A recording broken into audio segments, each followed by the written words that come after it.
afternoon. This is Ezekiel Ojo, Moment of Empowerment. Today, by the grace of God, we're going to be looking at a topic titled Godliness with Contentment. Godliness with Contentment. In 1 Timothy chapter 6, verse 6. 1 Timothy chapter 6, verse 6, the Bible says, "But godliness with contentment is great gain." What is godliness? Godliness is simply a God-centered life. Godliness in man grows.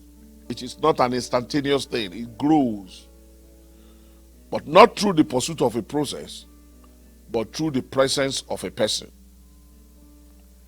Jesus Christ is the mystery of godliness. 1 Timothy chapter 3, verse 16. The very mystery of godliness is Jesus Christ. His presence in your life is your hope of becoming the person God calls you to be.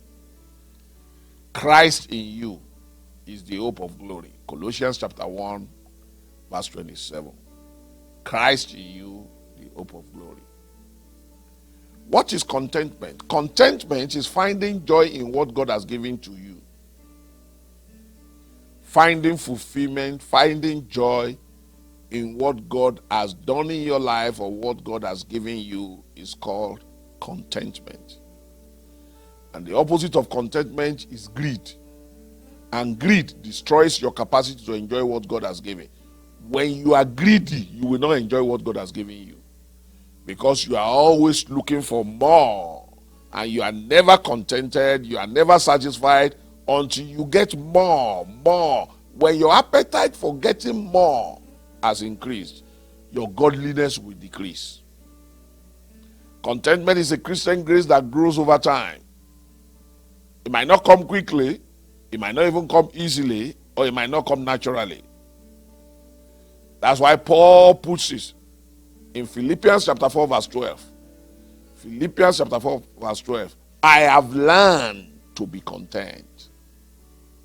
So contentment is a school. You have to learn it. It grows not through the pursuit of a process, but through the presence of a person. And Jesus Christ is the mystery of that godliness. And Paul called it a secret. He was saying, I have learned the secret of being content. Philippians chapter 4, verse 12. Paul was saying, there were times when I had plenty, but then God brought me to situations where I was in need. And through that, I learned something. I discovered the secret of being content. Beloved, it is disheartening to note that in the Bible, there are men also who refuse to be satisfied with what God has given them. And the story that readily comes to mind is that of a man called Gehazi in 2 Kings chapter 5. Gehazi was a servant of Elisha, the prophet. And he had risen to a place in Elisha's ministry to become an intimate assistant to the man of God. And he had an unbroken record for faithfulness and obedience. For those that don't know, Elisha had a very big ministry. He was given a double portion of Elijah's spirit, and the Lord wrought many miracles through him that the Bible recorded. Twice the miracles of Elijah, Elisha did. But Gehazi was not simply satisfied with the position God gave him as a close associate of a prominent man of God. A position many young ministers will fight to get. He was not satisfied with it. He was not satisfied. He was not content with that position. So there was this general, very prominent man called Naaman. He came to Elisha to seek for assistance to be cured of a terrible disease. And Elisha asked him to go and take his bath in a river that most big men would not go. And he did, and he was healed. And he wanted to appreciate the kindness of God on Elisha's life. But Elisha would not have any of it. He graciously turned the offer down. But on the other hand, Gehazi will not also have any of that. Why will my boss turn down a great offer from a man of substance that can afford to give many things? So he set out to take things into his own hands. And he ran after Naaman. He overtook his chariots. On seeing him, Naaman was shocked and he was concerned that maybe there was an evil tidings that he was bringing from Elisha. But Gehazi told him that all was well, but that 2 young men of the sons of the prophets have arrived unexpectedly, and Elisha had sent him for a talent of silver and 2 changes of raiment. He lied to Naaman that there was a need in the ministry of his master. 2 sons of prophets arrived, and Elisha's ministry was too broke to accommodate them. But that was a lie. Elisha never sent Gehazi to Naaman. But Naaman, who just received kindness from Elisha, was delighted to show gratitude and press upon him to double that amount. He gave double what Gehazi asked for. And of course, Gehazi was happy. But Elisha, the man of God, with the gift of discernment, knew something was amiss. And he guessed. He must have known this young man. Gehazi has been working with him. He knew his weaknesses, he knew his strength. He knew something was missing, and he guessed the reason why Gehazi was missing in ministry. So he sent word that anytime you return, you must appear before me, Gehazi.